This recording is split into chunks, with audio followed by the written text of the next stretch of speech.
पिछले दिनों बरेली में एक चर्च के सामने हंगामा किया गया, हनुमान चालीसा पढ़ा गया।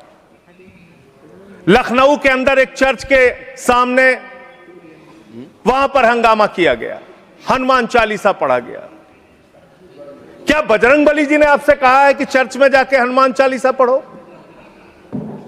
क्या भगवान श्री राम ने आपसे कहा है कि मस्जिद के सामने जाके रामचरितमानस का पाठ करो? अगर आपको हनुमान चालीसा पढ़ना है, हनुमान जी के मंदिर में जाइए, रामचरितमानस का पाठ करना है, राम जी के मंदिर में जाइए, वहां से कुछ आशीर्वाद लेकर आइए अपने लिए और इस देश के लिए। लेकिन वतन को बांटने की कोशिश मत कीजिए। पहले हिंदू को मुसलमान से लड़ाओ, फिर हिंदू को सिख से लड़ाओ, फिर हिंदू को ईसाई से लड़ाओ, फिर हिंदू को हिंदू से लड़ाओ, जाट को गैर जाट से लड़ाओ, मराठा को गैर मराठा से लड़ाओ, दलित पिछड़े सवर्ण को आपस में लड़ाओ। अभी आप एक बिल लेके आए, करना चाहे कीजिए। आपने काशी को बर्बाद करने का एक मन बना लिया है। काशी कॉरिडोर के नाम पे आपने सैकड़ों मंदिर वहां पे तोड़ दिए, वहां पे शिवलिंग लंका थाने में पड़े हुए हैं। यह घटना अगर किसी विपक्ष के राज्य में हुई होती, आप पूरे देश में हंगामा कर देते, फसाद करा देते पूरे देश में। आप नेताजी सुभाष चंद्र बोस के परिवार को नोटिस भेज रहे हैं, नोबेल पुरस्कार विजेता अमर्त्य सेन को नोटिस भेज रहे हैं, पूर्व एडमिरल को नोटिस भेज रहे हैं। अब कैसा एसआईआर करा रहे हैं? ये एसआईआर नहीं है, चुनावी घोटाला में कहना। धन्यवाद। Next Shri Sanjay Singh, 20 minutes. धन्यवाद मान्यवर, आपने महामहिम राष्ट्रपति जी के अभिभाषण पर मुझे अपनी बात कहने का मौका दिया। मान्यवर, पूरे आदर और सम्मान के साथ, महामहिम राष्ट्रपति जी के प्रति पूरे आदर और सम्मान के साथ कुछ असहमति के बिंदु हैं जो आपके सामने मैं रखना चाहता हूं। यहां पर सबका साथ, सबका विकास, सबका विश्वास, सबका प्रयास, इसका जिक्र हुआ। सरकार और भारत के प्रधानमंत्री बार बार इस बात को कहते हैं, लेकिन इस देश के अंदर जो घटित हो रहा है वो बहुत विचलित करने वाला है मान्यवर। अभी दिग्विजय सिंह जी ने जिक्र किया कि 30 जनवरी को हम लोगों ने राष्ट्रपिता महात्मा गांधी जी की पुण्यतिथि मनाई और उस दिन तमाम वीडियो, उनके पुराने वीडियो, पुराने स्पीचेस, पुराने तमाम उनकी बातें सोशल मीडिया पे वायरल हुई मान्यवर। और उसी बीच एक तस्वीर वायरल हुई। वो तस्वीर थी उन हत्यारों की जो अदालत में बैठ के हंस रहे थे, उस जमाने की तस्वीर, जिसमें नाथूराम गोडसे भी था और उसके साथ तमाम और लोग थे, हंस रहे थे, उनके मन में कोई चिंता नहीं थी। आप कह रहे हैं गांधी जी की हत्या से आरएसएस का कोई लेना देना नहीं, तो मैं आपसे कहना चाहता हूं कि आइए हम सब लोग मिलकर उस विचारधारा की हत्या करें जिस विचारधारा ने गांधी की हत्या की। उस विचारधारा की हत्या करें मानव, जिस विचारधारा ने हमारे राष्ट्रपिता महात्मा गांधी को, अहिंसा के पुजारी को हमसे छीना। लेकिन दुर्भाग्य से ऐसा नहीं हो रहा है। देश में तमाम घटनाएं हो रही हैं। पिछले दिनों बरेली में एक चर्च के सामने हंगामा किया गया, हनुमान चालीसा पढ़ा गया। लखनऊ के अंदर एक चर्च के सामने वहां पर हंगामा किया गया, हनुमान चालीसा पढ़ा गया। क्या बजरंगबली जी ने आपसे कहा है कि चर्च में जाके हनुमान चालीसा पढ़ो? क्या भगवान श्री राम ने आपसे कहा है कि मस्जिद के सामने जाके रामचरितमानस का पाठ करो? अगर आपको हनुमान चालीसा पढ़ना है, हनुमान जी के मंदिर में जाइए, रामचरितमानस का पाठ करना है, राम जी के मंदिर में जाइए, वहां से कुछ आशीर्वाद लेकर आइए अपने लिए और इस देश के लिए। लेकिन वतन को बांटने की कोशिश मत कीजिए, वतन को बांटने की कोशिश मत कीजिए। मान्यवर, ये मंदिर, ये मस्जिद, ये शिवालय की जिद में वतन ही ना होगा तो क्या बांटिएगा, ये कब तक मजहबी नशा बांटिएगा, ये मंदिर, ये मस्जिद, शिवालय की जिद में वतन ही ना होगा तो क्या बांटिएगा। आप इस देश को बांटने का काम कर रहे हैं। एक विचलित करने वाला वीडियो उस दौरान आया मान्यवर। 25 दिसंबर के पहले जबलपुर में भारतीय जनता पार्टी की एक महिला नेता चर्च के अंदर घुसती है, घुसकर वहां एक नेत्रहीन महिला के साथ हाथापाई करती है और उसकी जो मासूम बच्ची बैठी रहती है उसको ये कहती है कि तुम इससे गलत काम कराने के लिए लाती हो। ऐसा समाज आप बना रहे हैं, ऐसा हिंदुस्तान बना रहे हैं। पूरी दुनिया में आप ऐसे विश्वगुरु बनेंगे। आज ऑस्ट्रेलिया में, इंग्लैंड में, यूएस में, न्यूजीलैंड में, दुनिया के अलग अलग देशों में जो लोग भारतीय रहते हैं उनको कितनी शर्मिंदगी महसूस करनी पड़ती होगी कि आप उनके धार्मिक मान्यताओं के हिसाब से उनको यहां पे पूजा अर्चना, इबादत, प्रेयर नहीं करने दे रहे हैं। यह हो रहा है मान्यवर इस देश के अंदर। इसलिए नफरत की राजनीति को पहले मारना होगा और आपकी नफरत की राजनीति रुक नहीं रही है, वो असीमित है, उसकी कोई सीमा नहीं है।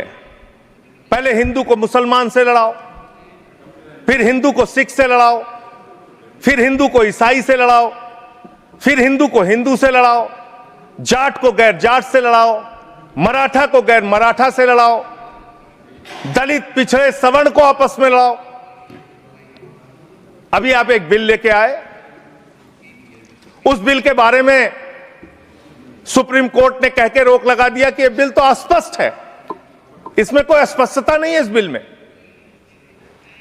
आप क्यों ऐसा बिल लेके आए जिसके कारण से पूरे देश का माहौल खराब हुआ? आपने झगड़ा कराया दलितों यूजीसी का बिल, और आप इक्विटी बिल जो लेके आए, आपने कहा इक्विटी कमेटी जो बनेगी उसको लेके आपने जो इक्विटी कमेटी बनाई उसमें तमाम बातें आपने ऐसी लिखी, पूरे देश में आपने झगड़े का माहौल क्रिएट किया। आप कभी भी और कहीं भी दलितों और पिछड़ों और आदिवासियों के हितैषी रहे ही नहीं है। आपका संगठन, आपकी विचारधारा, आपकी मातृ संस्था आरएसएस, वहां तो 100 साल तक आज तक एक भी दलित, पिछड़ा और आदिवासी आरएसएस का प्रमुख नहीं बना। यह सच्चाई है आपकी। आप हल्ला मचा रहे थे कि देखो हमने दलितों, पिछड़ों, आदिवासियों के लिए कितना शानदार बिल हम लेके आए, कितना शानदार हमने काम कर दिया। सुप्रीम कोर्ट ने उस पर रोक लगा दिया। सुप्रीम कोर्ट ने कहा कि यह बिल अस्पष्ट है। आपने इस देश के अंदर विश्वविद्यालयों में आरक्षण को खत्म किया है, यह सच्चाई है मान्यवर। दलित, पिछड़े, आदिवासियों के लिए जो प्रोफेसर्स, असिस्टेंट प्रोफेसर्स की नियुक्ति होनी चाहिए, 80% से ज्यादा पोस्ट खाली पड़ी हुई है विश्वविद्यालयों में। और जो चीज आपके हाथ में है, आप दलितों, पिछड़ों, आदिवासियों के हितैषी कैसे हैं? 45 सेंट्रल यूनिवर्सिटीज है जिसमें से 38 केंद्रीय विश्वविद्यालयों में सिर्फ और सिर्फ सवर्ण जाति के लोग वीसी हैं और 7 में दलित, पिछड़े और आदिवासी हैं। तो आप बताइए जी, आप बताइए, आप मुझे बताइए, आपको 45 में से 38 सिर्फ एक जाति के, सवर्ण जाति के लोग मिल रहे हैं और बाकी 7 आपने पिछड़ा, दलित, आदिवासी बनाया और आप कहते हैं आप दलितों, पिछड़ों, आदिवासियों के हितैषी हैं।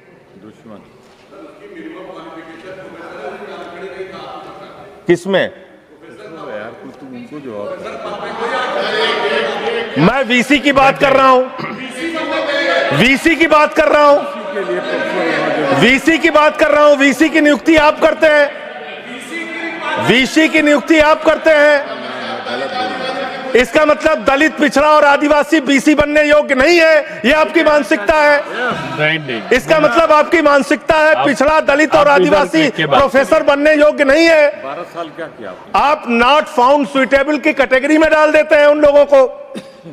आप क्या न्याय कर रहे हैं उनके साथ? पूरे देश के हाई कोर्ट, सुप्रीम कोर्ट की हालत देखिए सर। देश का है सुप्रीम कोर्ट 1 और 25 हाई कोर्ट।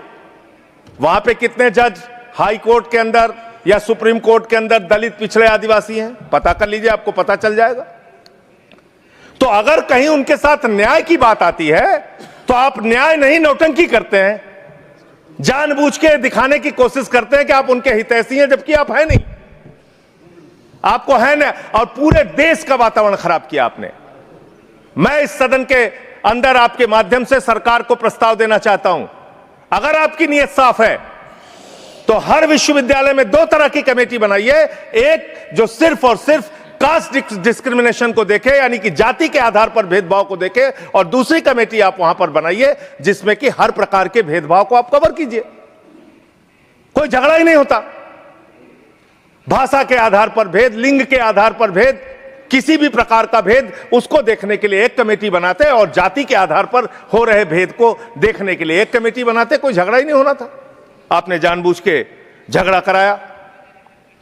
दूसरी बात मान्यवर, अभी मैं पिछले दिनों एक पदयात्रा कर रहा था मिर्जापुर से लेकर काशी तक, और उस दौरान काशी के अंदर मंदिरों को तोड़ने का मामला सामने आया। मणिकर्णिका घाट को तोड़ा गया मान्यवर, मणि को तोड़ दिया गया, माता अहिल्याबाई होलकर जी की प्रतिमा को तोड़ दिया गया, और वो वीडियो मैंने ट्वीट कर दिया तो मेरे ऊपर उल्टा मुकदमा लिख लिया गया। कितना मुकदमा लिखेंगे आप लिखिए मुकदमा मेरे ऊपर। मान लीजिए मैं झूठ बोल रहा हूं, आपकी पार्टी के नेता सुमित्रा महाजन जी, उन्होंने कहा कि माता अहिल्याबाई होलकर जी की प्रतिमा तोड़ी गई, मणिकर्णिका घाट को तोड़ा गया। आपकी पार्टी के नेता और केंद्र राज्य सरकार के मंत्री रविंद्र जायसवाल, उन्होंने कहा मणिकर्णिका घाट को तोड़ा गया, मंदिरों को तोड़ा गया, माता अहिल्याबाई होलकर जी की प्रतिमा को तोड़ा गया। आप उन पापियों के खिलाफ कार्रवाई करने के बजाय मेरे ऊपर एफआईआर कर रहे हैं। आप ऐसा शब्द मत बोलिए। कौन जिन लोगों ने तोड़ा मान्यवर, जिन लोगों ने मंदिर तोड़ा, उन गुनहगारों को मैं चाहता हूं, चलिए गुनहगार कह देता हूं, भाषा शैली चलिए मान्यवर गुनहगार संयम के साथ साथ उन गुनहगारों को जिन्होंने उस पुरातन पवित्र मणिकर्णिका घाट को तोड़ा, माता अहिल्याबाई होलकर जी की प्रतिमा को तोड़ा, कार्रवाई उन पे करने के बजाय आपने मुझ पर एफआईआर कर ली। मैं आपके माध्यम से सरकार से मांग करता हूं, अगर आपने कोई तोड़फोड़ वहां पर नहीं की है, 3 सदस्यों का, और तीनों बीजेपी के रहे, मैं तो कह रहा हूं 3 के तीनों बीजेपी के लेके जाइए आप। 3 सदस्य भेजिए बीजेपी के संसदीय दल के, और वहां पर दिखाइए कि माता अहिल्याबाई होलकर की प्रतिमा है, वहां दिखाइए मणिकर्णिका घाट को नहीं तोड़ा गया है, और फिर जो कार्रवाई आप मेरे ऊपर करना चाहें कीजिए। आपने काशी को बर्बाद करने का एक मन बना लिया है। काशी कॉरिडोर के नाम पे आपने सैकड़ों मंदिर वहां पे तोड़ दिए, वहां पे शिवलिंग लंका थाने में पड़े हुए हैं। यह घटना अगर किसी विपक्ष के राज्य में हुई होती, आप पूरे देश में हंगामा कर देते, फसाद करा देते पूरे देश में। लेकिन आपने वहां मंदिरों को तोड़ा, पवित्र घाटों को तोड़ा। 54 देश के नागरिक आते हैं काशी में मान्यवर, वो वहां पे बिल्डिंग देखने नहीं आते, वो वहां पे आते हैं वहां के पुरातन मंदिरों को देखने के लिए, वो वहां पे आते हैं पुरातन घाटों को देखने के लिए, पौराणिक मंदिरों को देखने के लिए, वो इसलिए आते हैं काशी की गलियों को देखने के लिए। आप वहां तोड़फोड़ कर रहे हैं। जाके पूछिए वहां के लोगों से कितना गुस्सा और नाराजगी उनके मन में है। लेकिन आपको धर्म में भी धंधा करना है, हर जगह धर्म के नाम पे भी धंधा करना है, वो काम आप वहां पे कर रहे हैं। दूसरी बात, इस भाषण में शिक्षा की चर्चा हुई, स्वास्थ्य की चर्चा हुई, जल जीवन मिशन की चर्चा हुई, और कल बजट आया तो आपकी कलई खुल गई। आप विकसित भारत की बात कर रहे हैं, कह रहे हैं विकसित भारत बनाएंगे। कब बनाएंगे? 2047 में बनाएंगे। उसको 3047 कर दीजिए। 1000 साल बाद कौन पूछने वाला है सर? 3047 में हम भारत को विकसित भारत बताएंगे। 1000 साल बाद कौन पूछेगा? 2047 में कौन सत्ता में रहेगा, नहीं रहेगा। लेकिन आप ऐसा सब्जबाग दिखाते हैं कि आप 2047 में आप विकसित भारत बना देंगे। कैसे विकसित भारत बनाएंगे? शिक्षा का बजट आप रखेंगे 2%, स्वास्थ्य का बजट आप रखेंगे 2%, यानी कि अशिक्षित भारत और विकसित भारत कैसे होगा? अस्वस्थ भारत और विकसित भारत कैसे होगा? आपने ग्रामीण विकास के नाम पे जो बजट का हिस्सा है उसको कम कर दिया, तो एक अविकसित ग्रामीण व्यवस्था के साथ आप विकसित भारत कैसे बनाएंगे? आपने किसानी के लिए, एग्रीकल्चर के लिए जो बजट रखा उसको घटा दिया। आप कैसे करेंगे विकास? विकसित भारत का आपका सपना क्या है? जिसमें लोग अशिक्षित रहें, जिसमें लोग अस्वस्थ रहें। आपकी आयुष्मान भारत की स्कीम की हकीकत क्या है? एक ही नंबर पे 9999 नंबर पे 10 लाख से ज्यादा लोगों का रजिस्ट्रेशन हुआ है। 600 से ज्यादा 625 करोड़ रुपए का फ्रॉड हुआ है। आपकी सीएजी रिपोर्ट में आया आयुष्मान योजना के अंतर्गत। आपने जी राम जी योजना लागू की, उसमें आप कह रहे हैं हम 125 दिन रोजगार देंगे, और बजट में जो निर्धारण कर रहे हैं वो 125 दिन रोजगार देने के हिसाब से आप बजट का निर्धारण नहीं कर रहे हैं। इसका मतलब आपकी ये घोषणा है। पिछले साल आपने कहा कि अप्रेंटिस योजना हम पूरे देश में ला रहे हैं नौजवानों के लिए। अप्रेंटिस योजना में जो पैसा आपने सरकार की ओर से निर्धारित किया उसमें 95% कटौती कर ली। तो आप प्रशिक्षण नहीं दे सकते, रोजगार तो बहुत दूर की बात है। यह काम आपने किया। दूसरी बात, माघ मेला हुआ, बड़ी उसकी चर्चा हुई। आप हमेशा चर्चा करते हैं, महाकुंभ के बारे में चर्चा करते हैं, माघ मेला के बारे में चर्चा करते हैं, लेकिन वहां बड़ी एक अप्रिय घटना हुई, मान्यवर, बहुत ही दुखद घटना हुई। शंकराचार्य जी परम पूज्य अवमुक्तेश्वरानंद जी जा रहे थे स्नान करने के लिए। उनको प्रशासन के द्वारा उनको रोका गया। उनके शिष्यों को, उनके बटुकों को चोटी पकड़ पकड़ के घसीट घसीट के मारा गया उनको। और इतना ही नहीं, उनकी एक मांग थी कि अगर प्रशासन या सरकार मुझसे वार्ता कर ले और अपनी गलती मान ले तो मैं स्नान करूंगा। ना उनसे किसी ने माफी मांगी और ना ही वो स्नान कर पाए। बिना स्नान किए शंकराचार्य जी वहां से चले गए। और भी शर्मनाक बात यह है, आप कितने बड़े धर्म के ठेकेदार हैं। आप देखिए कि आप शंकराचार्य जी को तहसीलदार के माध्यम से चिट्ठी भेज रहे हैं, कह रहे हैं बताओ आप शंकराचार्य हो कि नहीं हो। अरावली पर्वत को साबित करना है, बताओ तुम अरावली पर्वत हो कि नहीं हो। दिल्ली की जहरीली हवाओं को साबित करना है, बताओ हवाओं तुम जहरीली हो कि नहीं हो। इस देश के मतदाताओं को साबित करना है, बताओ तुम भारत के नागरिक हो कि नहीं हो। और शंकराचार्य जी को साबित करना है, बताओ आप शंकराचार्य हो कि नहीं हो। जो लोग अभी तक 12 साल में अपनी डिग्री नहीं दिखा पाए, वो शंकराचार्य से शंकराचार्य होने का प्रमाण मांग रहे हैं। यह है आपकी धार्मिक ठेकेदारी। इस तरह से आप धर्म की ठेकेदारी करना चाहते हैं तो देश के अंदर नफरत फैलाकर जो आप राजनीति कर रहे हैं, लोगों के हक को मार के जो आप राजनीति कर रहे हैं, इसका कोई बहुत देश के विकास, कम से कम विकसित भारत आपकी इस विचारधारा, इस सोच से तो नहीं बन सकता। विकसित भारत के लिए यह विचारधारा आपकी काम नहीं करेगी। नफरत फैलाओ और राज करो की अंग्रेजों की जो विचारधारा थी, बांटो और राज करो की जो विचारधारा थी, उससे नहीं बन सकता। मान्यवर, बात कर लें विदेश नीति की। विश्व गुरु बनने की बात करते हैं प्रधानमंत्री जी, पूरे दुनिया में उनका डंका पीटा जा रहा है।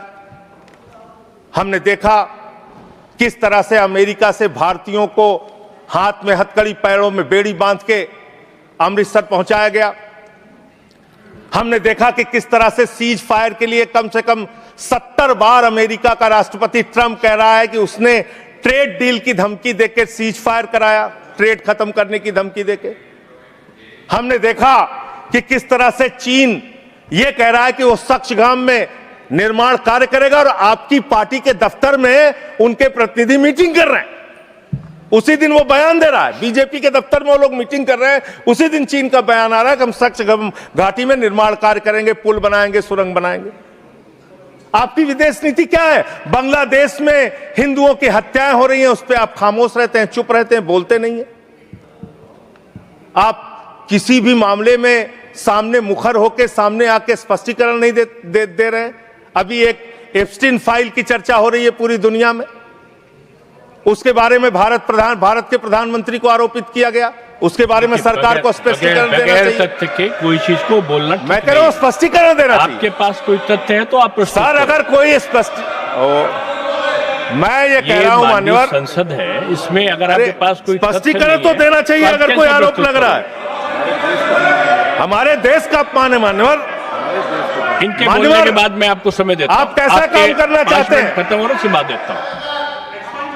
अरे भाई इसके बाद आपके आपको भारत के प्रधानमंत्री पे आरोप लग रहा है, आप लोग उस आरोप का जवाब नहीं देना चाहते। भारत के प्रधानमंत्री पे आरोप लग रहा है, नहीं, तथ्य के आप जवाब बगैर नहीं देना होगा तो चाहते? आप नहीं लगा सकते। तथ्य के विपरीत अगर आप बोलेंगे तो आपका ये चीज नोट नहीं किया जाएगा। तो मैं ये कह रहा हूं मान्यवर, देश व्यवस्थाओं से चलेगी।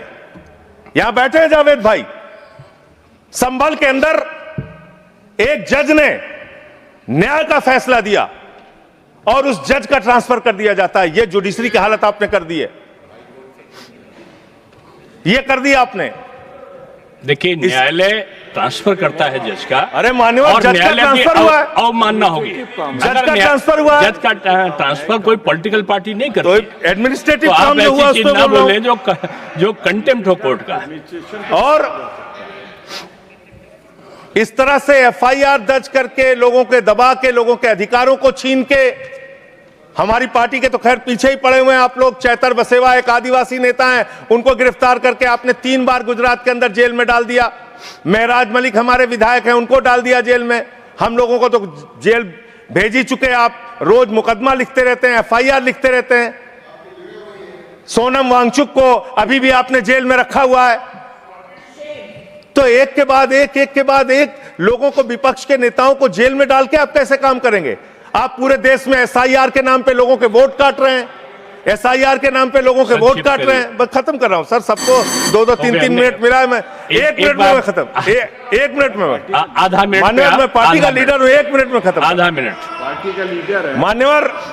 मान्यवर, एसआईआर के नाम पे आप क्या कर रहे हैं? पूरे देश में करोड़ों लोगों के वोट काट रहे हैं। यूपी की बात अगर मैं कर लूं तो वहां पर आपके ही राज्य निर्वाचन आयोग ने जो चुनाव की सूची बनाई, ग्रामीण चुनाव के लिए, पंचायत चुनाव के लिए और शहरी चुनाव के लिए, उसमें दिखाया 17 करोड़ वोट। और एसआईआर के लिए जो केंद्रीय ज्ञानेश कुमार जी की निगरानी में जो सूची बनी, उसमें दिखाया गया 12 करोड़ 55 लाख वोट, 4.5 करोड़ वोट उत्तर प्रदेश में कहां पर उड़ गए? और आप कह रहे हैं हर बूथ पे 200 वोट बनाएंगे तो 3.5 करोड़ वोट आप ऐसे ही बना लेंगे। तो एक बहुत बड़ा फ्रॉड है। एसआईआर में आप नेताजी के परिवार को नोटिस भेज रहे हैं। बस खत्म कर रहा हूं मान्यवर। एसआईआर में आप नेताजी सुभाष चंद्र बोस के परिवार को नोटिस भेज रहे हैं, नोबेल पुरस्कार विजेता अमर्त्य सेन को नोटिस भेज रहे हैं, पूर्व एडमिरल को नोटिस भेज रहे हैं। अब कैसा एसआईआर करा रहे हैं? ये एसआईआर नहीं है, चुनावी घोटाला। मैं कहना चाहता हूं। बहुत बहुत धन्यवाद। सुधांशु त्रिवेदी जी।